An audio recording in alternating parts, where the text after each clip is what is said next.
मोटे अनाज की वैश्विक मान्यता पर G20 देशों का समर्थन, बोले जलवायु के अनुकूल है मिलेट्स। नमस्कार, मैं स्वागत करती हूं आपका यूपी न्यूज 24 में। आइए नजर डालते हैं आज की एक खास खबर पर। पोषक तत्वों से भरपूर मोटे अनाज को वैश्विक मान्यता देने पर G20 देशों और अंतर्राष्ट्रीय संगठनों का समर्थन मिला है। कृषि विशेषज्ञों ने कहा कि मोटे अनाज जलवायु के अनुकूल है, वैश्विक स्तर पर शोध किया जा सकता है। अनाज वैश्विक खाद्य संकट को दूर करने में मददगार साबित हो सकते हैं, इनकी उत्पादन क्षमता अच्छी होती है। G20 देशों के कृषि वैज्ञानिक की 3 दिवसीय 17, 18 और 19 अप्रैल बैठक के दूसरे दिन किसानों की आय बढ़ाने पर भी चर्चा हुई। कहा गया कि फसल व खाद्य की क्षति कम की जानी चाहिए। इसमें डिजिटल कृषि तकनीक मददगार साबित हो सकती है। पारिवारिक खेती को भी बढ़ावा देना होगा। एग्रीटेक स्टार्टअप व इकोसिस्टम को मजबूत बनाने की जरूरत है। भूमि की उर्वरा शक्ति को मजबूत बनाने की दिशा में काम करना है। प्रयोगशाला की मदद से शोध को आगे बढ़ाना है।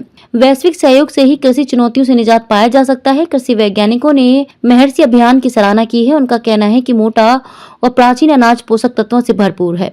कम क्षेत्रफल में फसलों की ज्यादा पैदावार प्राप्त की जा सकती है। इससे पहले भारतीय कृषि अनुसंधान परिषद के महानिदेशक डॉक्टर हिमांशु पाठक की अध्यक्षता में डिजिटल कृषि तकनीक को बढ़ावा देने पर बात हुई। इसमें G20 देशों के 80 प्रतिनिधियों ने हिस्सा लिया। अंतर्राष्ट्रीय संगठन व विशेष आमंत्रित सदस्यों के प्रतिनिधियों ने भी अपनी राय दी है। भारत फ्रांस के बीच द्विपक्षीय बैठक चुनौतियों से मिलकर निपटेंगे। G20 सम्मेलन के दौरान मंगलवार को भारत और फ्रांस के बीच द्विपक्षीय बैठक भी हुई। इसमें दोनों देशों ने जलवायु परिवर्तन, फसल विविधीकरण, मिट्टी जल संरक्षण, प्राकृतिक खेती और बायोफोर्टिफाइड फसलों से संबंधित मामलों में एक दूसरे का सहयोग करने पर प्रतिबद्धता जताई है।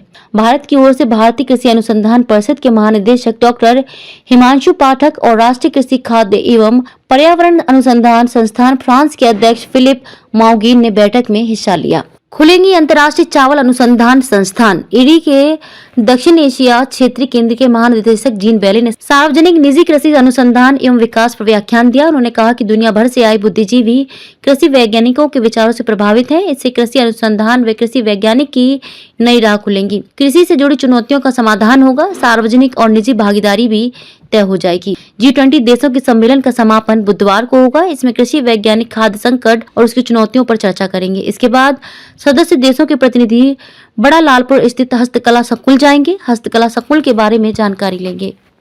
खबरों में अब तक के लिए बस इतना ही। फिर होगी मुलाकात ऐसी ही एक खास खबर के साथ। तब तक के लिए नमस्कार और बने रहिए यूपी न्यूज 24 के साथ।